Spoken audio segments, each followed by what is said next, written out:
ಗೋವಿಂದನ ಪಾದಕ್ಕೆ ಭಕ್ತರು ಅರ್ಪಿಸೋ ಮುಡಿ ಏನಾಗುತ್ತೆ? ಟನ್ಗಟ್ಟಲೆ ಬರೋ ಕೂದಲನ್ನ ಟಿಟಿಡಿ ಏನು ಮಾಡುತ್ತೆ ಗೊತ್ತಾ? ತಿಮ್ಮಪ್ಪನಿಗೆ ಕೂದಲಿನಿಂದಲೇ ಬರುತ್ತಿದೆ ಕೋಟಿ ಕೋಟಿ ಹಣ. ಹರಾಜಿನ ಮೂಲಕ ವಿದೇಶಕ್ಕೆ ಹಾರುತ್ತಾ ಕಲ್ಯಾಣಕಟ್ಟೆಯ ಕೂದಲು. ಶ್ರೀನಿವಾಸನ ಮುಡಿಗೆ ಜಾಗತಿಕ ಮಾರುಕಟ್ಟೆಯಲ್ಲಿ ಭಾರಿ ಡಿಮ್ಯಾಂಡ್. ಇದೇ ಹೊತ್ತಿನ ಸ್ಪೆಷಲ್ ಎಪಿಸೋಡ್. ಬಾಲಾಜಿಯ ಕಪ್ಪು ಬಂಗಾರ, ಕೇಶವನಿಗೆ ಇದೆ ಕೋಟಿ ಕೋಟಿ ನಿಧಿ. ನಾನು ವನಿತಾ.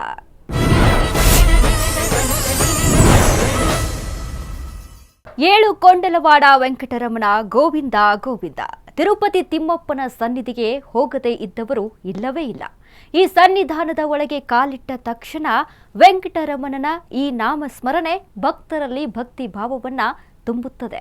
ತಿರುಪತಿಗೆ ಬರುವ ಪ್ರತಿಯೊಬ್ಬ ಭಕ್ತನು ತನ್ನ ಅಹಂಕಾರವನ್ನ ತೊರೆದು ದೇವರಿಗೆ ಭಕ್ತಿಯಿಂದ ಸಮರ್ಪಿಸೋ ಅತಿ ದೊಡ್ಡ ಕಾಣಿಕೆ ಎಂದರೆ ಅದು ಮುಡಿ. ಪ್ರತಿದಿನ ಲಕ್ಷಾಂತರ ಭಕ್ತರು ಇಲ್ಲಿ ತಮ್ಮ ಕೂದಲನ್ನ ದೇವರಿಗೆ ಸಮರ್ಪಿಸುತ್ತಾರೆ. ಆದರೆ ದಿನಕ್ಕೆ ಟನ್ಗಟ್ಟಲೆ, ವರ್ಷಕ್ಕೆ ಸಾವಿರಾರು ಟನ್ ಸಿಗುವ ಈ ಕೂದಲನ್ನ ತಿರುಮಲ ತಿರುಪತಿ ದೇವಸ್ಥಾನ ಅಂದರೆ ಟಿಟಿಡಿ ಏನು ಮಾಡುತ್ತದೆ ನಿಮಗೆ ಗೊತ್ತಾ? ಭಕ್ತರು ಗೋವಿಂದನಿಗೆ ಸಮರ್ಪಿಸೋ ಈ ಕೂದಲಿನಿಂದ ಟಿಟಿಡಿಗೆ ಪ್ರತಿ ವರ್ಷ ಬರುವ ಆದಾಯ ಎಷ್ಟು?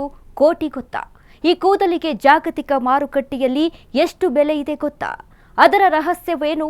ಭಕ್ತರ ಮುಡಿಯಿಂದ ಹಿಡಿದು ವಿದೇಶಿ ಮಾರುಕಟ್ಟೆಯವರೆಗೆ ಸಾಗುವ ಈ ಕೂದಲಿನ ರೋಚಕ ಪಯಣದ ಫುಲ್ ಡೀಟೇಲ್ಸ್ ನೋಡೋಣ ಬನ್ನಿ.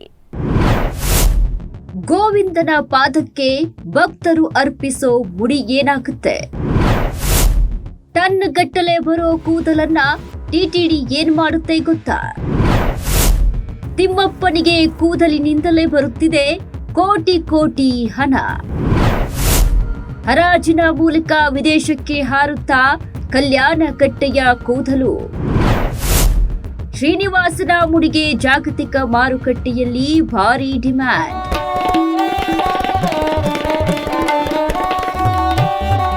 ಕಲಿಯುಗದ ಪ್ರತ್ಯಕ್ಷ ದೈವ, ಆಪತ್ ಬಾಂಧವ, ಅನಾಥ ರಕ್ಷಕ ತಿರುಪತಿಯ ತಿಮ್ಮಪ್ಪ. ಇಲ್ಲಿಗೆ ಪ್ರತಿನಿತ್ಯ ಲಕ್ಷಾಂತರ ಭಕ್ತರು ಬರುತ್ತಿರುತ್ತಾರೆ. ಈ ವಿಶ್ವ ಪ್ರಸಿದ್ಧ ಕ್ಷೇತ್ರದಲ್ಲಿ ನಿತ್ಯವೂ ಅದ್ಭುತಗಳು, ಚಮತ್ಕಾರಗಳು ನಡೆಯುತ್ತಿರುತ್ತವೆ. ಆದರೆ ತಿರುಮಲ ಬೆಟ್ಟಕ್ಕೆ ಬರುವ ಕೋಟ್ಯಾಂತರ ಭಕ್ತರು ತಮ್ಮ ಅಹಂಕಾರದ ಪ್ರತೀಕವಾದ ತಲೆ ಕೂದಲನ್ನು ಆ ದೇವನಿಗೆ ಮುಡಿಪಾಗಿಡುತ್ತಾರೆ. ಏಳು ಕೊಂಡಲವಾಡ ವೆಂಕಟರಮಣ ಗೋವಿಂದ ಗೋವಿಂದ. ಕಲಿಯುಗದ ಪ್ರತ್ಯಕ್ಷ ದೈವ ತಿರುಪತಿ ತಿಮ್ಮಪ್ಪನ ಸನ್ನಿಧಿಯಲ್ಲಿ ನಿತ್ಯವೂ ಮೊಳಗೋ ಜಯಘೋಷ ಇದು. ಭಕ್ತರು ತನು, ಮನ, ಧನ ಎಲ್ಲವನ್ನ ಆ ದೇವರಿಗೆ ಅರ್ಪಿಸ್ತಾರೆ.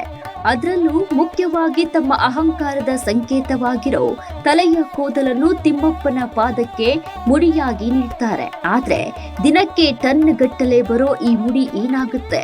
ಕಲ್ಯಾಣಕಟ್ಟೆಯಲ್ಲಿ ಭಕ್ತರು ನೀಡ್ತಿರೋ ಈ ಕೇಶರಾಶಿ ತಿರುಮಲ ತಿರುಪತಿ ದೇವಸ್ಥಾನದ ಪಾಲಿಗೆ ಕುಬೇರನ ಖಜಾನೆಯನ್ನೇ ತುಂಬಿಸ್ತಾ ಇದೆಯಾ? ಹೌದು.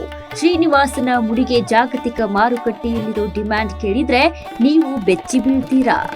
ಹೌದು, ದ್ವಾಪರ ಯುಗ ಮುಗಿದು ಕಲಿಯುಗ ಆರಂಭವಾದಾಗ ಸ್ವಾಮಿ ಶ್ರೀನಿವಾಸನು ಭೂಲೋಕದಲ್ಲಿ ವೆಂಕಟಾದ್ರಿ ಬೆಟ್ಟದಲ್ಲಿ ನೆಲೆಸಿದ್ದ ಕಾಲವದು. ಪ್ರತಿದಿನ ಚೋಳ ರಾಜನ ಹಸುವೊಂದು ಸ್ವಾಮಿ ನೆಲೆಸಿದ್ದ ಹುತ್ತಕ್ಕೆ ಬಂದು ಹಾಲು ಕರೆಯುತ್ತಿತ್ತು. ಇದನ್ನು ನೋಡಿದ ಗೊಲ್ಲನು ಕೋಪಗೊಂಡು ಹಸುವಿಗೆ ಕೊಡಲಿಯಿಂದ ಹೊಡೆಯಲು ಹೋದಾಗ ಶ್ರೀನಿವಾಸನು ಹಸುವನ್ನ ರಕ್ಷಿಸಲು ಅಡ್ಡ ಬರುತ್ತಾನೆ. ಆ ತೀಕ್ಷ್ಣವಾದ ಕೊಡಲಿಯ ಏಟು ನೇರವಾಗಿ ಶ್ರೀನಿವಾಸನ ತಲೆಗೆ ತಗುಲಿ ಅಲ್ಲಿನ ಗಾಯದಿಂದಾಗಿ ಸ್ವಾಮಿಯ ತಲೆಯ ಕೆಲವು ಭಾಗದ ಕೂದಲು ಉದುರಿ ಹೋಗುತ್ತದೆ. ದೇವನ ತಲೆಯಿಂದ ರಕ್ತ ಬರುತ್ತಿರುವುದನ್ನು ಮತ್ತು ಕೂದಲು ಉದುರಿರುವುದನ್ನ ಗಂಧರ್ವ ಕನ್ಯೆಯಾದ ನೀಲಾದೇವಿ ನೋಡ್ತಾಳೆ. ಲೋಕನಾಥನ ಮುಖದಲ್ಲಿನ ಈ ಕೊರತೆಯನ್ನ ಅವಳಿಗೆ ಸಹಿಸಲು ಆಗುವುದಿಲ್ಲ. ತಕ್ಷಣವೇ ಅವಳು ಯಾವುದೇ ಯೋಚನೆ ಮಾಡದೆ ಹೆಣ್ಣಿಗೆ ಅತ್ಯಂತ ಪ್ರಿಯವಾದ ತನ್ನ ಸುಂದರವಾದ ಕೂದಲಿನ ಒಂದು ಭಾಗವನ್ನ ಕತ್ತರಿಸಿ ಸ್ವಾಮಿಯ ತಲೆಯ ಗಾಯದ ಮೇಲಿಟ್ಟು ಶಕ್ತಿಯಿಂದ ಪ್ರಾರ್ಥಿಸುತ್ತಾಳೆ. ಆಕೆಯ ತ್ಯಾಗಕ್ಕೆ ಪ್ರಸನ್ನನಾದ ಶ್ರೀನಿವಾಸನ ಗಾಯ ತಕ್ಷಣ ವಾಸಿಯಾಗುತ್ತದೆ. ನೀಲಾದೇವಿಯ ಈ ಅದ್ಭುತ ಭಕ್ತಿ ಮತ್ತು ನಿಸ್ವಾರ್ಥ ತ್ಯಾಗವನ್ನ ಕಂಡು ಶ್ರೀನಿವಾಸನು ಆಕೆಗೆ ಒಂದು ದಿವ್ಯ ವರವನ್ನ ನೀಡುತ್ತಾನೆ. ನೀಲಾದೇವಿ ಹೆಣ್ಣಿಗೆ ಕೇಶವೇ ಆಭರಣ, ಅಂತಹ ಕೂದಲನ್ನ ನನಗಾಗಿ ತ್ಯಾಗ ಮಾಡಿದ ನಿನಗೆ ಧನ್ಯತೆ ಸಿಗಲಿ. ಇನ್ನು ಮುಂದೆ ನನ್ನ ದರ್ಶನಕ್ಕೆ ಬರುವ ಭಕ್ತರು ತಮ್ಮ ಕೂದಲನ್ನ ನಿನಗೆ ಸಮರ್ಪಿಸುತ್ತಾರೆ. ಹಾಗೆ ಮುಡಿಕೊಟ್ಟ ಭಕ್ತರ ಎಲ್ಲಾ ಕೋರಿಕೆಗಳು ಈಡೇರುತ್ತವೆ. ಆ ಕೂದಲಿನ ದಾನದ ಪುಣ್ಯ ನಿನಗೆ ಸೇರುತ್ತದೆ ಎಂದು ವರ ಕರುಣಿಸುತ್ತಾನೆ. ಅಂದಿನಿಂದ ಬೆಟ್ಟಕ್ಕೆ ನೀಲಾದ್ರಿ ಎಂಬ ಹೆಸರು ಬಂತು ಮತ್ತು ಭಕ್ತರು ಮುಡಿ ಕೊಡುವ ಸಂಪ್ರದಾಯ ಆರಂಭವಾಯಿತು ಎನ್ನುತ್ತೆ ಪುರಾಣ. ಆಧ್ಯಾತ್ಮಿಕ ದೃಷ್ಟಿಕೋನದಿಂದ ನೋಡಿದ್ರೆ ಮನುಷ್ಯನಿಗೆ ತನ್ನ ಸೌಂದರ್ಯ ಮತ್ತು ರೂಪದ ಮೇಲೆ ಅತಿಯಾದ ಮೋಹ ಇರುತ್ತದೆ. ಈ ಸೌಂದರ್ಯಕ್ಕೆ ಮೂಲ ಕಾರಣವೇ ತಲೆ ಕೂದಲು. ನಾನು ನನ್ನ ಸೌಂದರ್ಯ ಎಂಬ ಅಹಂಕಾರ ಮನುಷ್ಯನ ತಲೆಯಲ್ಲಿ ತುಂಬಿರುತ್ತದೆ. ಭಕ್ತರು ತಿರುಮಲ ಬೆಟ್ಟ ಹತ್ತುವಾಗ ತಮ್ಮ ಇಷ್ಟದ ದೇವರ ಮುಂದೆ ಆ ಅಹಂಕಾರವನ್ನ ಕೇಶದ ರೂಪದಲ್ಲಿ ಸಂಪೂರ್ಣವಾಗಿ ವಿಸರ್ಜನೆ ಮಾಡುತ್ತಾರೆ. ದೇವರೆದುರು ನಾವೆಲ್ಲರೂ ಒಂದೇ. ಇಲ್ಲಿ ರೂಪ ಅಂದಕ್ಕೆ ಬೆಲೆಯಿಲ್ಲ, ಕೇವಲ ಭಕ್ತಿಗೆ ಮಾತ್ರ ಸ್ಥಾನ ಎಂಬ ತತ್ವ ಸಾರುವುದೇ ಈ ಮುಡಿ ಕೊಡುವ ಆಚರಣೆ. ಹೌದು, ತಿರುಪತಿಯಲ್ಲಿ ಮುಡಿ ಕೊಡುವುದು ಅಂದರೆ ಅದು ಭಕ್ತಿ ಮತ್ತು ಶರಣಾಗತಿಯ ಸಂಕೇತ. ಅಷ್ಟು ಮಾತ್ರವಲ್ಲ, ನೀಲಾದೇವಿಯ ತ್ಯಾಗದ ಸ್ಮರಣೆ, ಭಗವಂತನಿಗೆ ಸಲ್ಲಿಸುವ ಕೃತಜ್ಞತೆ. ನನ್ನದೇನೂ ಇಲ್ಲ ಸ್ವಾಮಿ, ಎಲ್ಲವೂ ನಿನ್ನದೇ ಎಂದು ತಲೆಬಾಗುವ ದಿವ್ಯ ಕ್ಷಣವದು. ಕಲಿಯುಗದ ದೇವನ ದರ್ಶನ ಪಡೆಯುವ ಮುನ್ನ ಪ್ರತಿಯೊಬ್ಬ ಭಕ್ತನೂ ಪವಿತ್ರನಾಗುವ ಪ್ರಕ್ರಿಯೆಯೇ ಈ ಮುಡಿದಾನ. ಆ ಬಗ್ಗೆ ನೋಡೋಣ ಬನ್ನಿ. ತಿರುಮಲದಲ್ಲಿರೋ ಕಲ್ಯಾಣಕಟ್ಟೆ ಕೇವಲ ಕ್ಷೌರ ಮಾಡುವ ಜಾಗವಲ್ಲ, ಅದು ಕೋಟ್ಯಾಂತರ ಭಕ್ತರ ನಂಬಿಕೆಯ ಪವಿತ್ರ ತಾಣ. ಇಲ್ಲಿ ದಿನವೊಂದಕ್ಕೆ ಸರಿಸುಮಾರು 50,000ಕ್ಕೂ ಹೆಚ್ಚು ಭಕ್ತರು ಮುಡಿ ನೀಡುತ್ತಾರೆ. ಹಬ್ಬ ಹರಿದಿನಗಳಲ್ಲಂತೂ ಈ ಸಂಖ್ಯೆ 1,00,000 ದಾಟುತ್ತದೆ. ಕಲಿಯುಗದ ಪ್ರತ್ಯಕ್ಷ ದೈವ, ಭಕ್ತರ ಕಷ್ಟಗಳನ್ನು ನಿವಾರಿಸುವ ಕರುಣಾಮಯಿ ಆ ತಿರುಪತಿ ತಿಮ್ಮಪ್ಪನ ಸನ್ನಿಧಿಗೆ ಪ್ರತಿದಿನ ಲಕ್ಷಾಂತರ ಭಕ್ತರು ಹರಿದು ಬರ್ತಾರೆ. ಗೋವಿಂದನ ನಾಮಸ್ಮರಣೆಯಿಂದ ಸಪ್ತಗಿರಿಗಳು ನರ್ತನ ಆಡುತ್ತವೆ. ತಿರುಮಲಕ್ಕೆ ಬರೋ ಪ್ರತಿಯೊಬ್ಬ ಭಕ್ತನು ಮಾಡುವ ಮೊದಲ ಕೆಲಸ ಏನ್ ಗೊತ್ತಾ? ಅದುವೇ ಕಲ್ಯಾಣಕಟ್ಟೆಯಲ್ಲಿ ತಲೆಬಾಗಿ ತಮ್ಮ ಮುಡಿ ಕೂದಲನ್ನ ಸ್ವಾಮಿಗೆ ಸಮರ್ಪಿಸುವುದು. ಹೌದು, ರಾಜ ಮಹಾರಾಜರಿಂದ ಹಿಡಿದು ಸಾಮಾನ್ಯ ಜನಸಾಮಾನ್ಯರವರೆಗೆ ಹೆಣ್ಣು ಗಂಡು ಬಡವ ಬಲ್ಲಿದ ಎನ್ನದೆ ಎಲ್ಲರೂ ಇಲ್ಲಿ ತಲೆ ಬೋಳಿಸಿಕೊಳ್ತಾರೆ. ಕಲಿಯುಗದ ಪ್ರತ್ಯಕ್ಷ ದೈವ ಆ 7 ಕುಂಡಲವಾಡನ ಸನ್ನಿಧಿ ತಿರುಮಲಕ್ಕೆ ಹರಿದು ಬರುತ್ತಿದೆ ಭಕ್ತರ ಸಂಖ್ಯೆ ದಿನದಿಂದ ದಿನಕ್ಕೆ ಏರುತ್ತಲೇ ಇದೆ. ಇತ್ತೀಚಿನ ಬೇಸಿಗೆ ರಜೆಗಳ ದಿನಗಳಲ್ಲಿ ತಿರುಮಲ ಬೆಟ್ಟದಲ್ಲಿ ಭಕ್ತರ ಸಂಖ್ಯೆ ದಾಖಲೆ ಮಟ್ಟಕ್ಕೆ ಏರಿದೆ.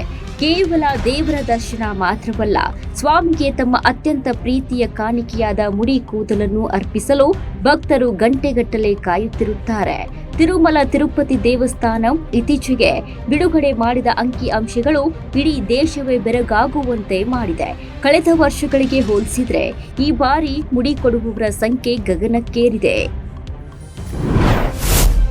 ಮೇ 2024ರಲ್ಲಿ 10,65,729 ಭಕ್ತರು ಮುಡಿ ಅರ್ಪಿಸಿದ್ದರು. ಮೇ 2025ರಲ್ಲಿ ಆ ಸಂಖ್ಯೆ 10,18,370 ಆಗಿತ್ತು. ಮೇ 2026 ಬರೋಬ್ಬರಿ 12,43,063 ಆಗಿದೆ. ವಿಶೇಷ ಅಂದ್ರೆ ಮೇ 18ರಿಂದ 23ರವರೆಗೆ ಸತತ 6 ದಿನಗಳ ಕಾಲ ಪ್ರತಿದಿನ 50,000ಕ್ಕೂ ಹೆಚ್ಚು ಭಕ್ತರು ಮುಡಿ ಕೊಟ್ಟಿದ್ದಾರೆ. ಮೇ 23ರ ಒಂದೇ ದಿನ ಬರೋಬ್ಬರಿ 57,880 ಭಕ್ತರು ಕಲ್ಯಾಣಕಟ್ಟೆಯಲ್ಲಿ ಕೇಶದಾನ ಮಾಡಿದ್ದಾರೆ. ಆದರೆ ಪ್ರತಿ ತಿಂಗಳು ಭಕ್ತರು ಅರ್ಪಿಸುವ ಈ ಟನ್ ಗಟ್ಟಲೆ ಮುಡಿ ಕೂದಲು ಎಲ್ಲಿಗೆ ಹೋಗುತ್ತದೆ? ಇಷ್ಟೊಂದು ಕೂದಲನ್ನ ಟಿಟಿಡಿ ಏನು ಮಾಡುತ್ತದೆ? ಇದರ ಹಿಂದಿರುವ ಆ $1 ಬಿಲಿಯನ್ ರಹಸ್ಯವಾದ್ರೂ ಏನು? ಹೀಗೆ ಹಲವು ಪ್ರಶ್ನೆಗಳು ನಿಮ್ಮಲ್ಲಿ ಹುಟ್ಟಿಕೊಂಡಿರಬಹುದು. ಹೌದು, ಇಂದು ತಿರುಮಲದಲ್ಲಿ ಕೇವಲ ಮುಖ್ಯ ಕಲ್ಯಾಣಕಟ್ಟೆ ಮಾತ್ರವಲ್ಲದೆ 16 ಮಿನಿ ಕಲ್ಯಾಣಕಟ್ಟೆಗಳಿವೆ. ಇಲ್ಲಿ ದಿನದ 24 ಗಂಟೆಯೂ ಉಚಿತವಾಗಿ ಕೇಶದಾನ ಮಾಡಲು ವ್ಯವಸ್ಥೆ ಮಾಡಲಾಗಿದೆ. ಸಾವಿರಾರು ಜನ ಕ್ಷೌರಿಕರು ಶಿಫ್ಟ್ಗಳ ಆಧಾರದ ಮೇಲೆ ಕೆಲಸ ಮಾಡುತ್ತಾರೆ. ಆದರೆ ನಿಜವಾದ ಪ್ರಕ್ರಿಯೆ ಆರಂಭವಾಗುವುದೇ ಭಕ್ತರು ಮುಡಿಕೊಟ್ಟ ನಂತರ. ಭಕ್ತರು ಭಕ್ತಿಯಿಂದ ಅರ್ಪಿಸಿದ ಕೂದಲು ಕೇವಲ ಆರ್ಥಿಕ ಆದಾಯವನ್ನಷ್ಟೇ ತರೋದಿಲ್ಲ. ಈ ಹರಾಜಿನಿಂದ ಬರುವ ಪ್ರತಿಯೊಂದು ಪೈಸಾವನ್ನು ಟಿಟಿಡಿ ಯಾವುದಕ್ಕೆ ಬಳಕೆ ಮಾಡುತ್ತೆ? 1 ವರ್ಷಕ್ಕೆ ಎಷ್ಟು ಆದಾಯ ಬರುತ್ತೆ? ಈ ಕೂದಲಿಗೆ ಜಾಗತಿಕ ಮಾರುಕಟ್ಟೆಯಲ್ಲಿ ಯಾಕೆ ಅಷ್ಟೊಂದು ಬೇಡಿಕೆ ಇದೆ ಅನ್ನೋದನ್ನ ನೋಡೋಣ ಈ ರಿಪೋರ್ಟ್ನಲ್ಲಿ.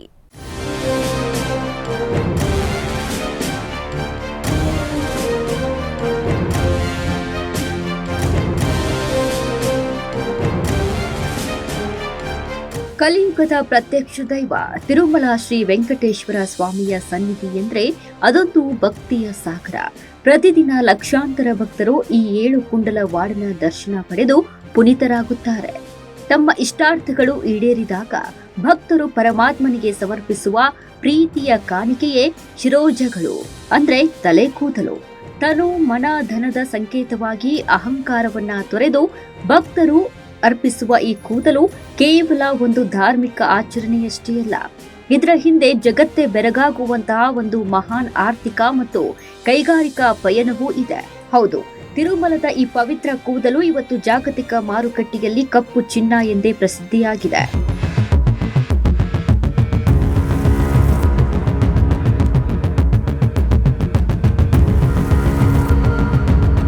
ತಿರುಮಲ ಬೆಟ್ಟದ ಮೇಲೆ ಭಕ್ತರು ಅರ್ಪಿಸುವ ಈ ಶಿರೋಜಗಳನ್ನ ಸಂಗ್ರಹಿಸಿ ಇಡುತ್ತಾರೆ. ಮೊದಲು ಇವುಗಳನ್ನ ಬೆಟ್ಟದ ಮೇಲೆಯೇ ಸುರಕ್ಷಿತವಾಗಿ ಇರಿಸಿ ನಂತರ ತಿರುಪತಿಯ ಕೆಳಭಾಗಕ್ಕೆ ಸಾಗಿಸಲಾಗುತ್ತದೆ. ತಿರುಪತಿಯ ಅಲಿಪಿರಿ ಬಳಿ ಇದಕ್ಕಾಗಿ ಟಿಡಿಪಿ ಅತ್ಯಾಧುನಿಕ ಕಟ್ಟಡವನ್ನ ನಿರ್ಮಿಸಿದೆ. ಈ ಬೃಹತ್ ಸಂಸ್ಕರಣಾ ಕೇಂದ್ರಕ್ಕೆ ಬರುವ ಕೂದಲನ್ನು ಅತ್ಯಂತ ವ್ಯವಸ್ಥಿತವಾಗಿ, ಸ್ವಚ್ಛವಾಗಿ ಮತ್ತು ವೈಜ್ಞಾನಿಕವಾಗಿ ಸಂರಕ್ಷಿಸಲಾಗುತ್ತದೆ. ಇಲ್ಲಿಗೆ ಬಂದ ಮೇಲೆಯೇ ಈ ಕೂದಲಿನ ಅಸಲಿ ಮೌಲ್ಯ ನಿರ್ಧಾರವಾಗುತ್ತೆ. ಅಲಿಪಿರಿಯ ಈ ಬೃಹತ್ ಕೇಂದ್ರದಲ್ಲಿ ಕೂದಲನ್ನ ಕೇವಲ ರಾಶಿ ಹಾಕಲಾಗುವುದಿಲ್ಲ, ಬದಲಿಗೆ ಅದರ ಗುಣಮಟ್ಟ ಮತ್ತು ಉದ್ದದ ಆಧಾರದ ಮೇಲೆ ನಿಖರವಾಗಿ 6 ವಿಧಗಳಾಗಿ ಬೇರೆ ಬೇರೆ ಮಾಡುತ್ತಾರೆ.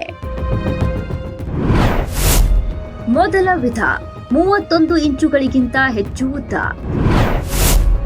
ಎರಡನೆಯ ವಿಧ 16 ರಿಂದ 30 ಇಂಚುಗಳು. ಮೂರನೇ ವಿಧ 10 ರಿಂದ 15 ಇಂಚುಗಳು. ನಾಲ್ಕನೇ ವಿಧ 5 ರಿಂದ 9 ಇಂಚುಗಳು. ಐದನೇ ವಿಧ 5 ಇಂಚುಗಳಿಗಿಂತ ಕಡಿಮೆ. ಆರನೇ ವಿಧ ಬಿಳಿ ಅಥವಾ ಬೂದು ಕೂದಲು. ಹೌದು, ಗುಣಮಟ್ಟದ ಆಧಾರದ ಮೇಲೆ ಬೇರ್ಪಟ್ಟ ಈ ಕೂದಲನ್ನ ಖರೀದಿ ಮಾಡುವುದಕ್ಕೆ ಜಾಗತಿಕ ಮಟ್ಟದಲ್ಲಿ ಪೈಪೋಟಿ ನಡೆಸುತ್ತಾರೆ. ಕೂದಲು ಉದ್ಯಮಿಗಳು ಮುಗಿಬೀಳುತ್ತಾರೆ. ಟಿಟಿಡಿ ಅತ್ಯಂತ ಪಾರದರ್ಶಕವಾಗಿ ನಡೆಸುವ ಈ ಹರಾಜು ಮೂಲಕ ಈ ಬಿಡ್ಡಿಂಗ್ ಪ್ರಕ್ರಿಯೆ ನಡೆಯುತ್ತದೆ. ಪ್ರತಿ ವರ್ಷ ಈ ಹರಾಜಿನ ಮೂಲಕ ಟಿಟಿಡಿಗೆ ನೂರಾರು ಕೋಟಿ ರೂಪಾಯಿಗಳ ಆದಾಯ ಹರಿದು ಬರುತ್ತದೆ.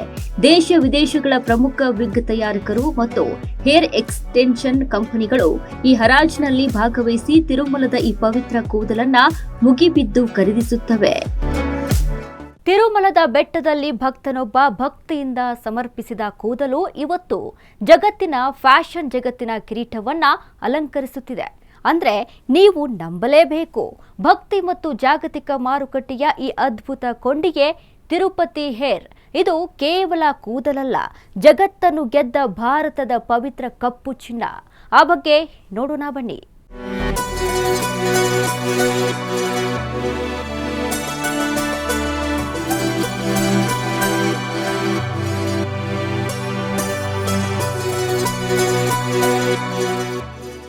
ತಿರುಪತಿಯಿಂದ ಖರೀದಿ ಮಾಡಿರೋ ಕೂದಲು ಅಂತಾರಾಷ್ಟ್ರೀಯ ಮಟ್ಟದಲ್ಲಿ ಹೆಸರು ಮಾಡುತ್ತಿದೆ. ತಿರುಪತಿ ಹೇರ್ ಎಂಬ ಬ್ರ್ಯಾಂಡ್ ಹೆಸರಿನಲ್ಲಿ ಜಾಗತಿಕ ಮಾರುಕಟ್ಟೆಯಲ್ಲಿ ಆಳುತ್ತಿದೆ. ಕಲ್ಲಿದ್ದಲಿನಂತೆ ಕಪ್ಪಗಿನ ಬಂಗಾರ.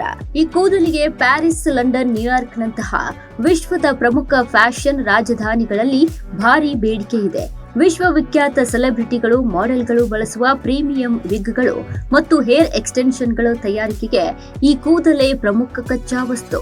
ನಿಮಗೆ ಆಶ್ಚರ್ಯವಾಗಬಹುದು, ಈ ಕೇಶದಾನದ ಮೂಲಕ ಟಿಟಿಡಿಗೆ ವರ್ಷಕ್ಕೆ ಬರುವ ಆದಾಯ ಎಷ್ಟು ಗೊತ್ತಾ? ಬರೋಬ್ಬರಿ 150 ರಿಂದ 200 ಕೋಟಿ ರೂಪಾಯಿಗಳು. ಹೌದು, ಗ್ರೇಡ್ 1ರ 1 ಕೆಜಿ ಉದ್ದದ ಕೂದಲು ಅಂತಾರಾಷ್ಟ್ರೀಯ ಮಾರುಕಟ್ಟೆಯಲ್ಲಿ ಸಾವಿರಾರು ರೂಪಾಯಿಗಳಿಗೆ ಮಾರಾಟವಾಗುತ್ತದೆ. ಚೀನಾ, ಅಮೆರಿಕ, ಯುರೋಪ್ ಮತ್ತು ಆಫ್ರಿಕಾದ ದೊಡ್ಡ ದೊಡ್ಡ ಕಂಪನಿಗಳು ತಿರುಪತಿ ಕೂದಲನ್ನ ಕೊಳ್ಳಲು ಮುಗಿಬೀಳುತ್ತವೆ.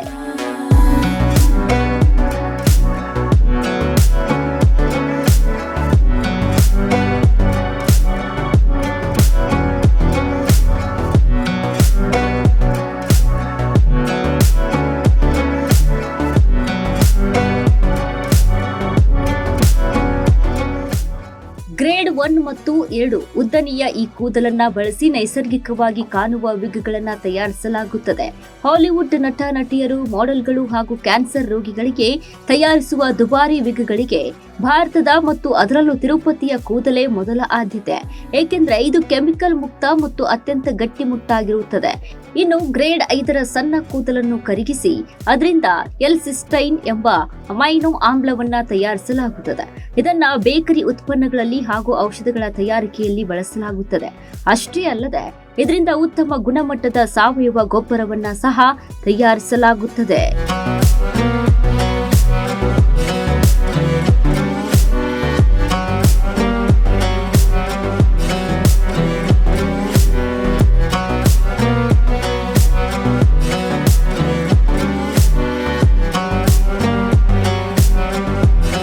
ಈ ಕಲ್ಯಾಣ ಕಟ್ಟೆಯ ಕೂದಲಿನಿಂದಲೇ ಟಿಟಿಡಿಗೆ ವರ್ಷಕ್ಕೆ ಬರೋಬ್ಬರಿ 150ರಿಂದ 200 ಕೋಟಿ ರೂಪಾಯಿಗೂ ಹೆಚ್ಚು ಆದಾಯ ಬರುತ್ತಿದೆ.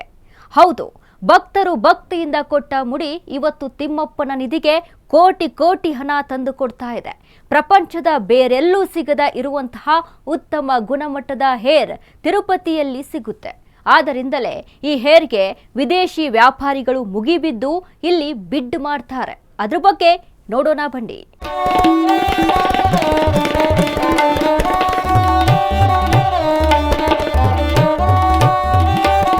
ಕಲ್ಯಾಣ ಕಟ್ಟಿಯಲ್ಲಿ ಕರ್ತವ್ಯ ನಿರ್ವಹಿಸುವ ಪ್ರತಿಯೊಬ್ಬ ಕ್ಷೌರಿಕನ ಹೆಗಲ ಮೇಲೂ ದೊಡ್ಡ ಜವಾಬ್ದಾರಿ ಇದೆ. ಕೇವಲ 6 ಗಂಟೆಗಳ ಒಂದು ಶಿಫ್ಟ್ನಲ್ಲಿ ಪ್ರತಿಯೊಬ್ಬ ಕ್ಷೌರಿಕನು ಭರ್ತಿ 40 ಭಕ್ತರಿಗೆ ಮುಂಡನ ಸೇವೆಯನ್ನ ಪೂರೈಸುತ್ತಾನೆ. ಅಂದ್ರೆ ಪ್ರತಿ 40 ಭಕ್ತರಿಗೂ ಒಬ್ಬ ಕ್ಷೌರಿಕ ಸಿದ್ಧನಿರುತ್ತಾನೆ. ಇನ್ನು ಹಬ್ಬ ಹರಿದಿನಗಳು ಅಥವಾ ಭಕ್ತರ ದಟ್ಟಣೆ ಹೆಚ್ಚಿರುವ ಪೀಕ್ ಸಮಯದಲ್ಲಿ ಭಕ್ತರು ಕಾಯುವುದನ್ನ ತಪ್ಪಿಸಲು ಟಿಟಿಡಿ ವಿಶೇಷ ಕ್ರಮ ಕೈಗೊಳ್ಳುತ್ತದೆ. ಇಂತಹ ಸಂದರ್ಭಗಳಲ್ಲಿ ಹೆಚ್ಚುವರಿಯಾಗಿ 250 ನುರಿತ ಕ್ಷೌರಿಕರನ್ನ ತಕ್ಷಣವೇ ರಂಗಕ್ಕೆ ಇಳಿಸಲಾಗುತ್ತದೆ. ಇದರಿಂದಾಗಿ ಎಷ್ಟೇ ಜನ ಬಂದರೂ ಭಕ್ತರ ಮುಂಡನ ಸೇವೆ ನಿರಂತರವಾಗಿ ಯಾವುದೇ ಅಡೆತಡೆ ಇಲ್ಲದೆ ಸಾಗುತ್ತದೆ. ಸಾವಿರಾರು ಭಕ್ತರು ಓಡಾಡುವ ಈ ವಿಶಾಲವಾದ ಕಲ್ಯಾಣ ಕಟ್ಟೆಯ ಆವರಣವನ್ನ ಸದಾ ಕನ್ನಡಿಯಂತೆ ಸ್ವಚ್ಛವಾಗಿಡುವುದು ಸಾಮಾನ್ಯದ ಮಾತಲ್ಲ. ಆದರೆ ಟಿಟಿಡಿ ಇದನ್ನ ಅತ್ಯಂತ ಕಟ್ಟುನಿಟ್ಟಾಗಿ ಪಾಲಿಸುತ್ತಿದೆ. ಇಲ್ಲಿ ಭಕ್ತರ ಆರೋಗ್ಯ ಮತ್ತು ಸುರಕ್ಷತೆಗೆ ಮೊದಲ ಆದ್ಯತೆ ಆಗಿರುತ್ತೆ.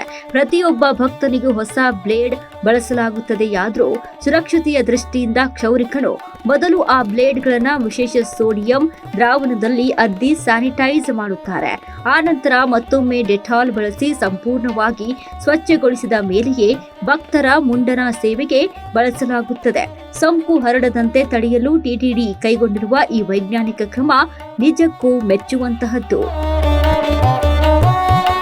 ಮುಂಡನ ಸೇವೆಯ ನಂತರ ಭಕ್ತರಿಗೆ ಯಾವುದೇ ತೊಂದರೆಯಾಗಬಾರದು ಎಂಬ ಉದ್ದೇಶದಿಂದ ಪ್ರತಿ ಕಲ್ಯಾಣ ಕಟ್ಟಿಯಲ್ಲೂ ಅತ್ಯಾಧುನಿಕ ಸ್ನಾನಗೃಹಗಳ ವ್ಯವಸ್ಥೆ ಮಾಡಲಾಗಿದೆ.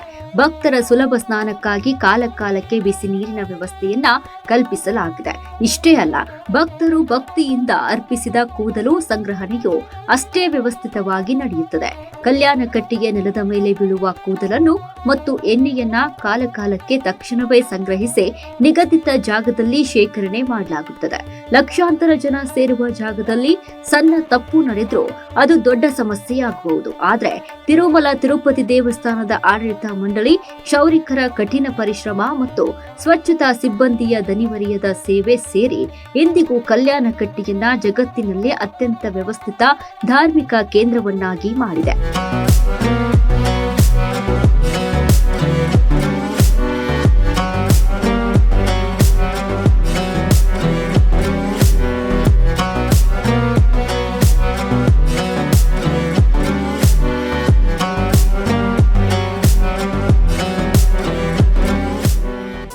ಭಕ್ತರು ದೇವರ ಮೇಲಿನ ಭಕ್ತಿ ನಂಬಿಕೆಯಿಂದ ತಲೆ ಬೋಳಿಸಿಕೊಂಡು ಹೋಗ್ತಾರೆ. ಆದ್ರೆ ಆ ಕೂದಲು ಜಾಗತಿಕವಾಗಿ ಒಂದು ದೊಡ್ಡ ಉದ್ಯಮವನ್ನೇ ಸೃಷ್ಟಿಸಿದೆ.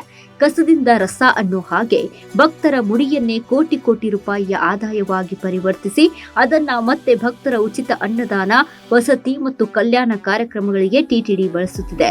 ಕಲಿಯುಗದ ದೈವ ತಿಮ್ಮಪ್ಪನ ಲೀಲೆ ಅಪಾರ. ಆತನ ಸನ್ನಿಧಿಯಲ್ಲಿ ಸಮರ್ಪಿತವಾಗೋ ಪ್ರತಿಯೊಂದು ಕಣವೂ ಪವಿತ್ರ, ಪ್ರತಿಯೊಂದು ಕಣವೂ ಅಮೂಲ್ಯ. ಇದು ತಿರುಮಲದ ಕಪ್ಪು ಚಿನ್ನದ ಕೋಟಿ ಕೋಟಿ ಕಥೆ.